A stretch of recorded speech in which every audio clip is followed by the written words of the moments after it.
tried to just ram it in there. I was too soft. Get in there.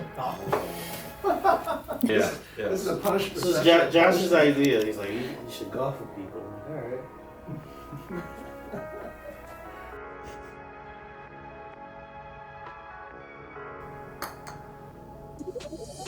There you go. It's not where I was aiming, but That's what you say. That's where I was aiming. I was just going to do the hard version.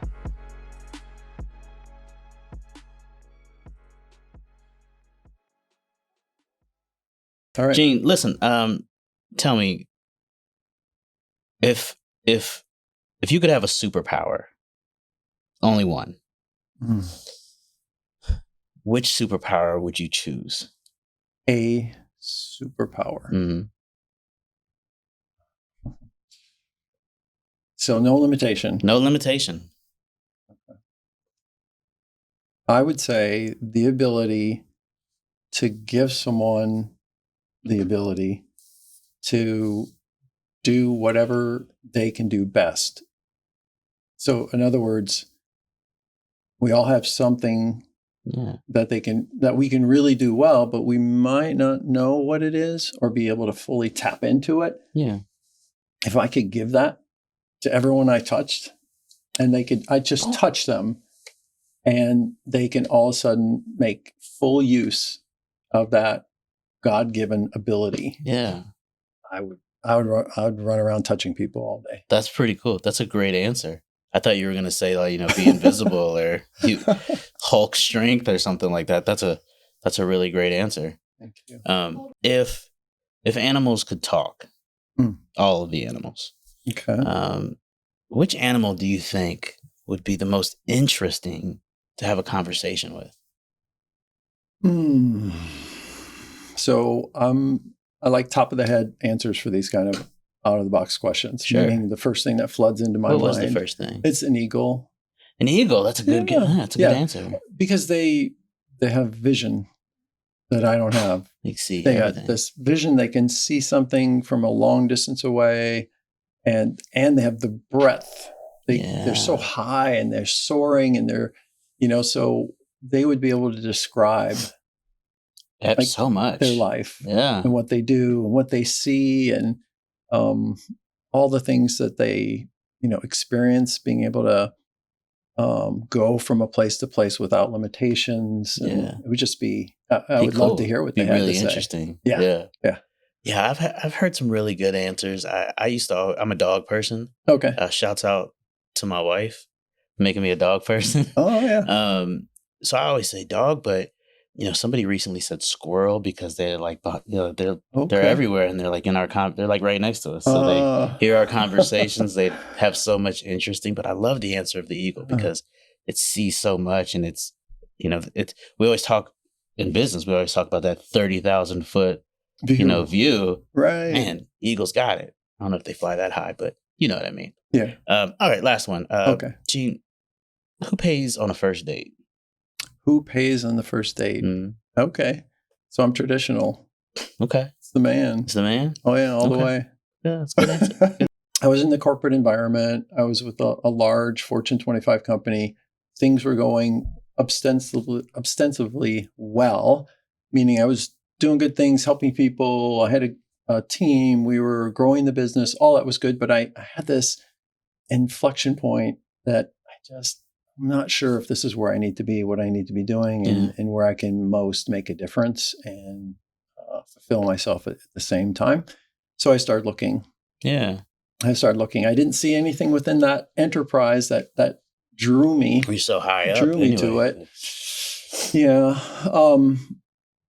So I thought, well, I'll look outside, and I started looking outside, and I stumbled on Sales Geek, and I think it was just online. It might have been probably on LinkedIn. I think is where I saw them. They caught my attention with that bold, that vivid brand they have. Yeah. And then I started investigating. Nice. The more I looked, the more I became interested and drawn, and I wanted to join that organization. If you and I have met, we've had coffee. I enjoyed that greatly. We'll talk about that in a few minutes. But, if you were meeting somebody for coffee for the first time, and they said, what's Sales Geek? Like, Gene, what do you do?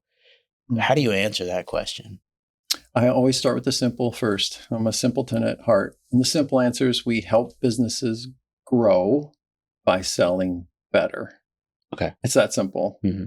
It gets more detailed than that, but ultimately we're sales experts and we can help businesses sell better, oftentimes because they don't necessarily have the talent or experience in-house. Sure. And they might not be able to have the resources to acquire that talent or resources on a full-time basis. So on a W-2 basis. So they can utilize us on a fractional basis. Sure. So fractional sales leadership.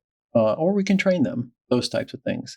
Nice. So it's flexible to like what I imagine, because every business is different. So I imagine your approach has to be a little bit different for each as well, or have some flexibility as well. It is. Okay. It is. But the neat thing about sales is, I say sales is sales is sales. Yeah, fact. You have to understand the product or the service and the business and the competitive environment, of course. In order to sell it, yeah. But the fundamental skills and techniques and how you go about doing it, they're broadly applicable. Yeah. So no matter the industry, I bet. That's right. Yeah, we're agnostic to industry as well. Nice. Yeah. When you're running a business, what I find most often goes by the wayside is the life part of work-life balance. Have you struggled with this? Is it something you're like really good at? What have been your experiences with juggling the work-life balance? I like that you use the word struggle, because I don't think it's something that I'll talk about me, you asked me, that I've like solved that, done, got that figured out, on to the next. It is a constant something you have to continue to work on. For me, I do. Yeah. But I think that I found a path, a way, a methodology, whatever you want to call it, that works for me. Tell me. And it's in a short version, it's personals first. Yeah. You have to feed yourself. You have to be your best self before you can even be, I'll take it even more before I can be a good husband for my wife. I have to take care of myself. Yeah. So the same is true for my business and my clients is if I'm not taking care of me, if I'm not doing the right things to make sure I'm healthy, spiritually, mentally, physically, in every way, I'm not going to be at top performance for them. So I have to. So that it is the priority, but you have to do that every day. You can't just say that. And so for me, that means making sure that those things that we do to keep ourselves healthy in the broadest aspect, that we make sure we're doing those every day, my wife and I. What do you do to keep yourself healthy? A lot of things. Yeah. So one thing is exercise. Do that daily, and it's first. So things that you do for me, things that I do first are probably more important. Keep first things first. Stephen Covey said. Of course. So I'm going to exercise in the morning. I've always been a morning person, so it's the best time of the day for me to exercise. So I exercise before I start work. Okay. I pray before I start work. I don't eat because I think I told you about my eating patterns. So we're a little different there. Similar to me, Yeah, exactly. But make sure you do those things, whether they're first or whether you schedule them, or somehow make sure you don't get those things pushed aside, and somehow they become a de facto lower priority. And then I've sort of self-defeated. And then I'm playing the short game.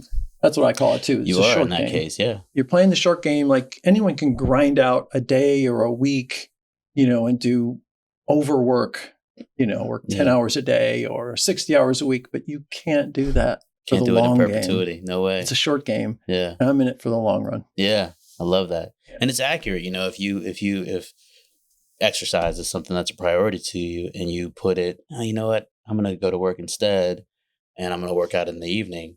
Well, if you're a morning person, chances are you're not going to want to work out in the evening. And so it goes by the wayside. And then before you know it, it becomes lacking. You've lacked off, or it becomes lacking. That's the way to say that. Yeah. Yeah. I like that answer. I have tried to manage that work-life balance thing. And I think you're right. I don't think it's something we ever solve, right? Because life just continues to evolve. What's worked for me is I'm a time guy. I'm a schedule guy, like regimented. Oh, okay. And so I found that like, until it became a habit, a second nature, I found that like scheduling that time. Hey, I'm going to help my daughter with her homework this time. Hey, I'm going to take my wife out for date night this time. When I read, I forget who told me, I got this from, but when I read it, I thought, they're not a project. Your family's not a project. Your personal, your exercise, not a project. Yeah. But by scheduling the time, I'm giving it respect, right? I'm making it a priority because everything else in here is a priority, And so that's worked for me. But I think, to your point, like you said, I asked you, and it's what works for you. I think everybody's a little bit different. Josh may have something a little bit different. Jacqueline the same. Yeah. I totally agree. I have a context for this that I challenged someone. I won't name her. It's a good friend of mine. Okay. Who went through a path in life and explained it to me. And she said, gee, my personal life consumed me so much I couldn't spend enough time on my business. And it hampered my business. And I think I would have been further along the path, wherever that would be, than I was today if I didn't have this personal thing. And so I challenged her on that because I think I've come from a similar place. We all have some significant personal challenges in our lives, and hers was to do not just with her, but with her family. And I said, what I've found sometimes is that if you have your priorities right, which in this case, she had to defer a lot of her resources, energy, time, et cetera, on these personal things, that it probably helped her actually with her business. Maybe she doesn't think about it that way, but if you were a single person, I'm not a Gene business person and a Gene personal person. I'm Gene. Gene, yeah. And so anything I do and learn from and grow and develop personally is going to help me in business. Absolutely. And vice versa. And vice versa. So that struggle that she recalled, I went through a struggle too, which we won't get into, but we all have gone through struggles. Reflecting back on it, I realized that strengthened me. Yeah.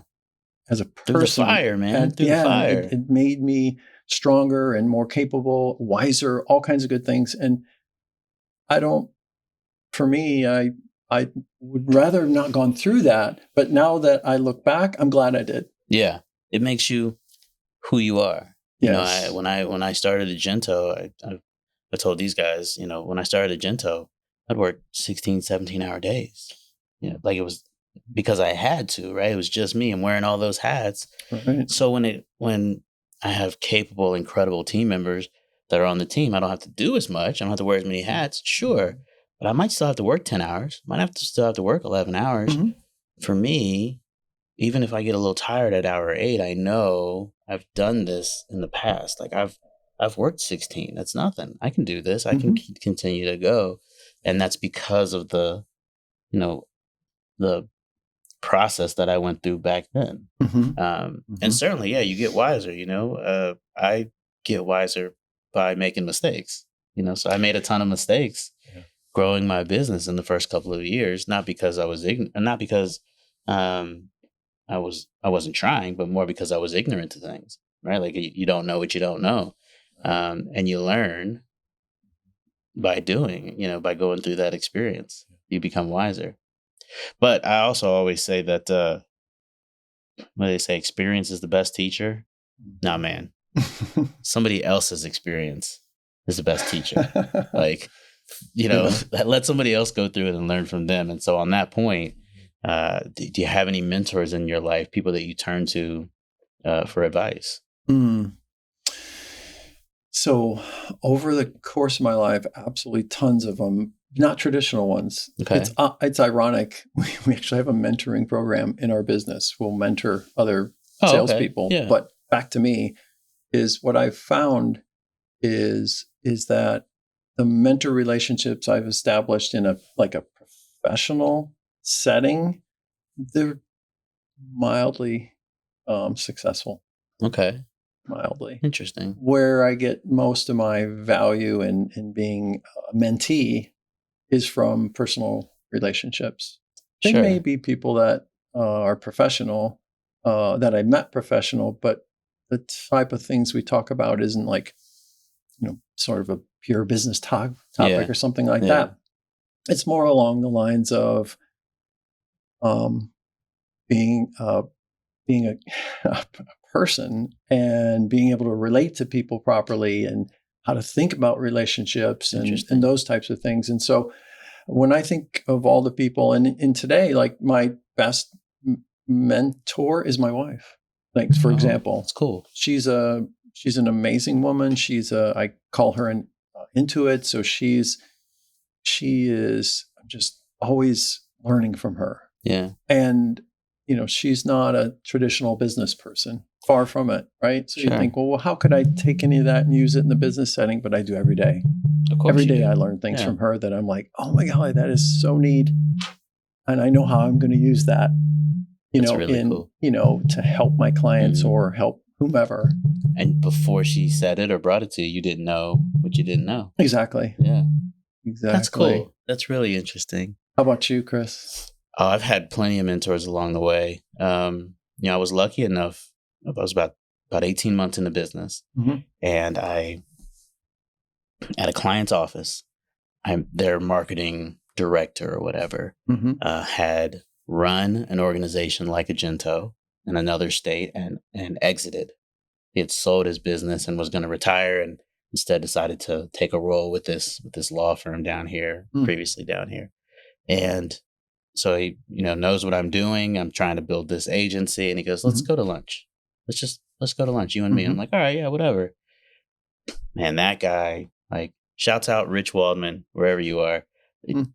So many nuggets. Every time we would go for lunch or coffee, I would just say, you should try this, you should try that. And I would implement it. And why didn't I do this years ago? So that was really beneficial to me. And along the years, I've had mentors, business, sales, marketing, personal. You know what I mean? Like, so I've so many people. I still think my wife is the smartest person I've ever met. So I'll defer to her on a lot of things as well. But I've had a lot of mentors I've been real thankful for. And I'll tell you, man, I take a lot of pleasure in pouring what I've learned back into other people. Like I get some of my greatest joy from sitting with somebody that might look at me as a mentor, whether we've established that as a relationship, mentor-mentee, officially or not. I take great joy in like pouring into them and then watching them execute something that I've poured into them. Come on. It's an amazing feeling, isn't it? Yeah, it's great. Totally agree. When we met at a networking event, shouts out Lakewood Ranch Business Alliance. Yeah. We went and got coffee, and you had these cards. You had these cards. So before I ask you this question, settle something because we got a little bet going. Do you have the cards with you? I did not bring them. Oh, I did not bring them. All right. I think Trey said that he wouldn't have them because you and I did it. Yeah, we'd already done it. Well, I love the cards. Tell me where'd you get them from, and like what's the concept behind the cards? So thanks for asking. Yeah. This is back to my wife. Yeah, because we went to Blackburn, England. Both of us. She went with me when we went for onboarding for Sales Geek. Yeah, because that's where the bunker is. And I learned about this guy, Stephen Bartlett, who's just like a crush marketer. He's phenomenal, and he's British, and so he's from Manchester. And I was given his book when I was there, The Diary of a CEO, and so I started listening to his podcast. And then my wife found out, obviously that I'm into this guy. Yeah. And she on her own accord, I didn't know that he had conversation cards. So she found out he had these things called conversation cards, which are generated from his discussions with these amazing people. She ordered them for me. You can't get them in the US. She ordered them from across the pond, had them shipped here. They cost more to get them shipped than the cars themselves. Wow. So it's amazing. And she said, you could use this in your business and talking with people. And this is back to her unbelievable insight into human nature and understanding people and emotions and relationships far better than me. And I readily admit it. She knows how important that is, that connection between people. Yeah. And especially in what we're doing and helping businesses with their sales component. So she just intuitively knew that I could make good use of these cars and I would love them. And I'm like, you couldn't have got me a better, gift. Yeah. And so they were great. That's how that came. I forget what was my question.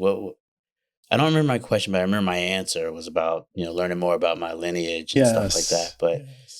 But the reason I bring that up is that was a couple of months ago that you and I met, I feel like. It was 6-8 weeks. Yeah. And I still remember that, this was something that was brought up and made me think like, wow, why don't I spend more time doing that? All because you pulled that card out. Yeah. Like, what a great conversation starter or enhancer or whatever you want to call it. I loved it. I think it's great. Awesome. And I see on LinkedIn, I see you like, you'll post that I met this person and this was their question and both of your answers are in there. I think that's really from a marketing standpoint, it's great content. Thank you. It's great content. Keep it up, man. I love it. I give it all to her, and it's awesome because it creates that opportunity for us to connect. Because the answer is wide open. You can answer it in a professional context or in a personal context or whatever you want. But it allows us to make and it's also a learning opportunity. Like every person I sit down with, like you two, I learn something or some things in those conversations. And hopefully, you do as well. Yeah, I learned something about you. And so we're helping each other out. Yeah. Even if it's a small, little conversation over coffee. Yeah. And from the question, it spurs other avenues. The conversation can go millions of ways from there. Yeah. I love it because I have been on, I like to do this as well. I meet somebody at a network group. Let's get coffee. Let's talk, so I can get to know them. And I've been at those meetings where what are we talking about? Like what are we talking about now? It does happen, and having something like that to pull out, it's a great idea. Oh, thank you. Well, I'm going to trademark it, so you can't. Sure. No one else can do it. No, nobody else can do that.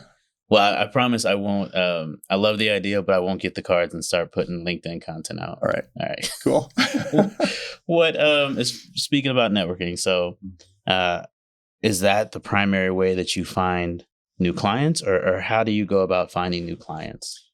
That's a really good question. So I should back up just a little bit. I have a sort of a folded role, two responsibilities that I have. One is as a sales geek for this area and more Bradenton proper is where I'm more focused on. Okay. And that's where I try to find and help clients, as we would think of them, right? Directly. Yeah. Help them with their sales functions. But I'm also the master franchisor for the state of Florida. So I'm looking for other sales leaders who are interested in doing something different and better and becoming a sales geek. So the roles are quite a bit different, and how I approach those is different. So do you have a preference on which one you want me to? Yeah, I would say the actual clients, because that's what the franchisees would also be doing. Yeah, that's right. That's right.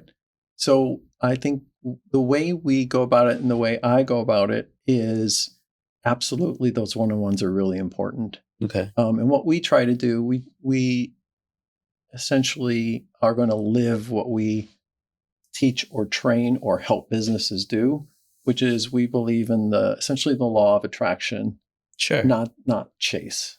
Yeah. So I don't want to go out and try to chase down through cold calling. By the way, I heard all the younger folks when you fake a phone call, the older folks go like this. Yeah. The younger ones go like this. Whoa. Because no one knows what it's like to hold up an old-fashioned phone. Like when you fake a phone call? When you fake like you're calling, give this is the way to do it. But we're old fashioned, Chris. We're doing the. But I mean, like if you were like, yeah, give me a call. Like, how do you? Don't pick up your phone. Don't pick up your phone. Like with your hand. Yeah. Look at him. He does do it. What about you? There we go. You're an old soul like me. Yeah. Give me a shout. Holla at me. Yeah. So how did I get on that path? So we're not cold call. We don't cold call. Right. The idea is not to cold call. The idea is to really get out into the community and it's really try to give to provide some value in the community. And sometimes those one-on-ones are part of that. Yeah. I'll sit down with some folks and they'll have some questions. Well, how do you do this in sales? Or they'll have some very pointed questions about sales. And I'm not going to say, well, no, if you hire me, I'm going to answer that. No, I'm going to tell them. I'm going to answer them. Yeah. And there's a wealth of information. It's almost insatiable how much you can acquire and get better at. Any profession in sales is like that too. So I'm going to share my thoughts and answers, which it's one data point. It's not perfect, but I think we're pretty good at it. We're pretty good at what we do. So that's what we try to do is give in those settings, whether it's one-to-one or me doing a sales club seminar, which I did for the Manatee Chamber. Okay. Talking with the Alliance about doing that as well. Lakewood Ranch Alliance, put him on. Come on. There we go. And to get people interested in understanding better, knowing that there's probably an opportunity to sell better and to grow their businesses by doing that. And that should, if we do that right, that should create an attraction. People would want to then talk with me a little bit further about what does that look like, Gene? Could you help me specifically with my business? Well, when you have those one-on-ones, you're creating relationship, right? You're providing value. When they have a need, who are they going to trust? Are those your books or are those her books? Those are my books, but they're for you. Oh, okay. So are you going to give me something in a minute here on camera? I don't know. Am I? Because if you're going to, then I'm going to use that opportunity to do my give. First time that's happened. All right. Can I get them in reach? I don't want to knock this over here. Let me get them for you. So I'm a big fan of going to networking events, meeting new contacts, as I know you are. Yes. Do you have? I know it's a genuine strategy, but do you have a strategy when you go to a networking event that you can share? Authenticity is really important. Yeah. But I'm a true believer in. I heard this from. Let's see if I can remember the quote. From someone we both know really well. Yeah. Feigning humility is the backside of arrogance. You heard that before? No, but it's so true. So, I don't want to do that. No. Yeah, so I want to be authentic. In the same stroke, though, I do honestly enjoy talking about myself, my business. Of course, most people do, but I'm really more interested in hearing about what the other person. Yeah. So it's not a race to ask, what do you do first or something like that. And I think my strategy really is to be a little bit more pointed and not the thing that I don't like is the what do you do question. Me too. It's so short. It's not specific. Anyone can ask it to anyone. And it doesn't narrow the scope much either. No, and it doesn't it's not open-ended really. Yeah. And it's tired. I'm a banker. Cool. Yeah. You can one word it or you can write a book on the answer, whatever you want to do. So I try to just be a little bit observant. And maybe ask them a question. Like this morning, I went to an event and I just started off with, I saw this person. I said, well, that's a pretty colored dress. Why did you choose that dress today? Yeah. Something like that. Just to start the conversation in a real casual way.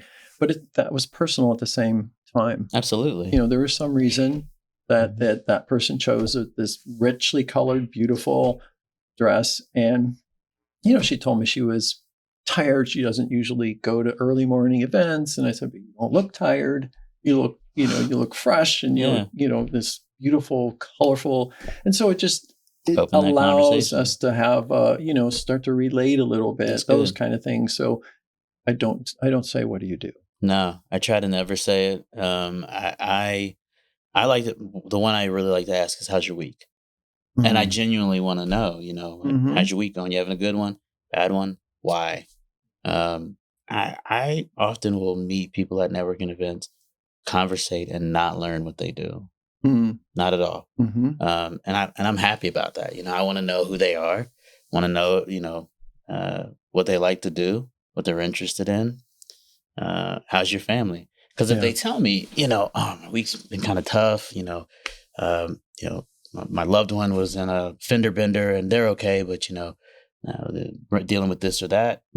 Well, that's something that I can, ask them about in the future. Genuine, I care. Right. And say, how's things going with the auto accident, everything, everybody's safe. Yeah. Can I connect you with somebody that I know? So that's the first part. And then what I love to do, and these guys know what I love to do, is to connect people that I've met that I know with other people that I know. If I see Eugene at an event and I see Josh or Jacqueline or somebody that I know, and I know that you're great and I know that they're great, and I believe that you don't know each other, what a great opportunity that is for me to say, hey, Gene, come here. Let me introduce you to Josh. Josh is incredible. And he came in third place in our basketball tournament. But he's a great guy. Let me introduce you guys and let you guys talk. Yeah. And then I leave. I go find somebody else to do that with. It's so fulfilling for them to then come back to me in the future and be like, hey, I just had coffee with Gene. He's great. Isn't he great? Yeah. There's a opportunity there's a sense of reciprocity. Right. Yes. I find that they will do the same for me, which is, there's a strategy behind that. But I genuinely want to put great people together and watch what they can do. I think it's pretty cool. I love it, Chris. Yeah. And I like the other aspect of what you said earlier is the same thing I'm wanting and trying to do too, is create a reasonably memorable experience, even if it's just I met someone and we just had a short dialogue. Yeah. If we only talk about sort of, I'll just say this, boring business things. Boring business stuff. I'm not going to remember that conversation. No. They're not going to remember that conversation. And how does that help either of us? Right. I don't think it does. No, not at all. Yeah. Not at all. And a step further is like the people who just hand you the card. You've seen these, right? They just hand you the card. Right. There's no conversation, so there's nothing memorable. Right. And if there is something memorable, it's that they just handed me a card, right? Without asking who I was or anything about. What a lose-lose situation that is, right? That you put yourself in. So, yeah, I always recommend, going up, trying to figure out who people are. Be you, be authentic, be authentically you, right? Okay, man. What's the future hold? What's the next 3, 4, 5 years hold for Gene? That's open-ended. That's the idea. So, personal or business? Yes. Okay. I figured the answer was yes there. So, personally, I'll just say, my wife and I want to get more traveling in. Oh, cool. We love to travel. We were down at the St. Thomas recently. We had never been. She's from the Caribbean, so she's from Jamaica. Very cool. So, and we just love to travel, and that's one of our spots, that whole area there. So we want to go to more places, see more things, meet more people, all that good stuff. Yeah. So somehow we've got to figure that out. Yeah, make that happen. So that's the future for us. Professionally, I want to grow this business. Yeah. Yeah, I really want to grow this business. The Sales Geek delivery, the client side that I'm doing, it's going to be purposefully scoped or capped, because there's only so much I can do as an individual to help. It's only one Gene. There's only one Gene in more ways than one. Yeah. And so what I really would hopefully be able to transition to more focus on finding more sales geeks in the state of Florida, and then being an enabler and a supporter and helping them be successful. Right. So that's the next phase. Me doing it myself is great, and it'll allow me to be in a better position to help those new Sales Geeks, those franchisees come on board because I'll have some experience that I can help, And then you train them and they go out into the world and make that impact. Yes. I love it. Yeah. So it's really exciting just thinking about it. Gene, I appreciate the time. Thank you for sharing your story with us. Thanks for being a guest on the show, man. Oh, thank you, Chris, for having me. My pleasure. Gene. Yes. As a business owner, the most valuable asset you have is your time. Would you agree? Yes. Yes. And so as a thank you for your time, we want to honor that. And we just have a little something for you, a little gift for you to say. Golly. Thank you. Thank you. Wow, this is not a light gift. Not a light gift. Oh, well, you did some homework, didn't you? We did some homework. Awesome. So under this cap, do I see some tickets to the next Wimbledon? Is that No, there's no tickets to Wimbledon. No ideas out there. I wish we were giving those away. I love it. And my favorite water. Water. Yeah. And how'd you know I like Snoop? How did we know? How'd you know I like Snoop? You like Snoop. My man. Kelly Red.